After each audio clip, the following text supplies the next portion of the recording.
دوستوں کیا حال ہے؟ آج کی ویڈیو میں ہم جانیں گے کہ حضرت حبیبہ المومنین کی فضیلت اور ان کی ہسٹری۔ سو پلیز ویڈیو آخر تک دیکھنا۔ شکریہ۔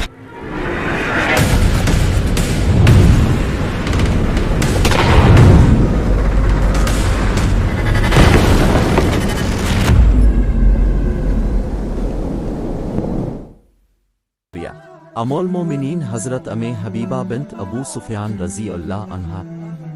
آپ کا نکاح رسول پاک صلی اللہ علیہ وآلہ وسلم کے ساتھ ہو گیا اور آپ رضی اللہ عنہا ام المومنین بن گئی۔ آپ رضی اللہ عنہا کا حقیقی نام رملہ تھا۔ آپ رضی اللہ عنہا کے والد ابو سفیان اور والدہ صفیہ بنت العاص تھیں۔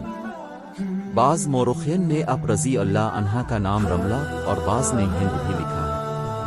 آپ رضی اللہ عنہا رسول پاک صلی اللہ علیہ وآلہ وسلم کی بعثت سے 17 سال قبل پیدا ہوئیں۔ آپ اوائل اسلام میں ہی مسلمان ہو گئی تھی۔ آپ کا پہلا نکاح عبید اللہ بن حجش سے ہوا تھا۔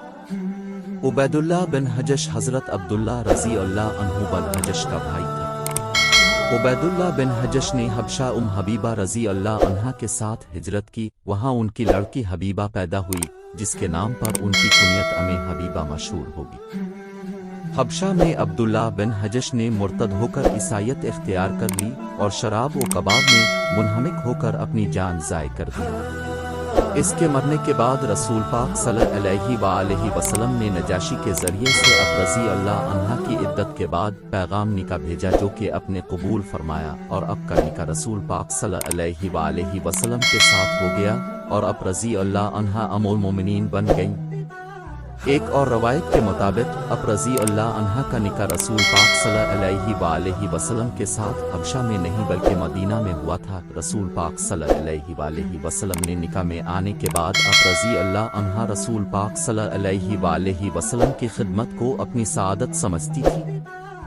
فتح مکہ سے قبل ایک بار ابو سفیان مدینہ آئے تو انہوں نے سب سے پہلے اپنی بیٹی کے گھر جانے کا قصد کیا۔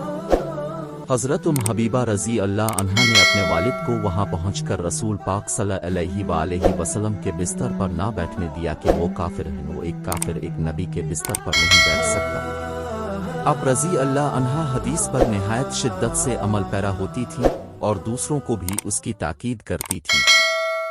وفات کے وقت آپ رضی اللہ عنہا نے حضرت عائشہ رضی اللہ عنہا کو بلا کر ان سے عمدہ کلام کیا۔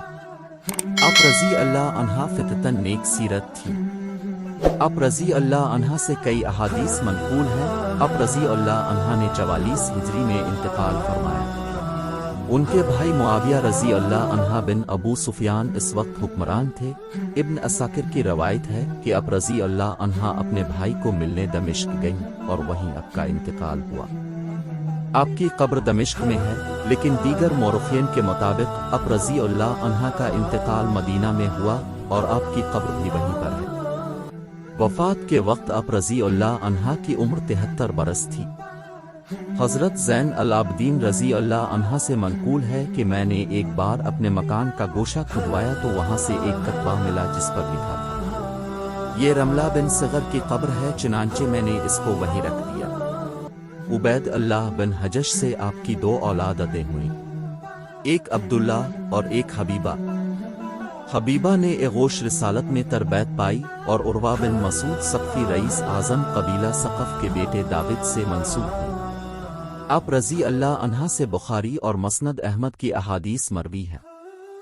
ابو سفیان کے انتقال پر آپ رضی اللہ عنہا نے رسول پاک صلی اللہ علیہ وآلہ وسلم کی حدیث بیان فرمائی، کسی عورت کے لیے جو اللہ اور یوم آخرت پر ایمان رکھتی ہے، یہ جائز نہیں کہ وہ کسی مرنے والے کا 3 دن سے زائد سوگ کرے، البتہ اپنے شوہر کے لیے 4 ماہ 10 دن سوگ کرنا چاہیے۔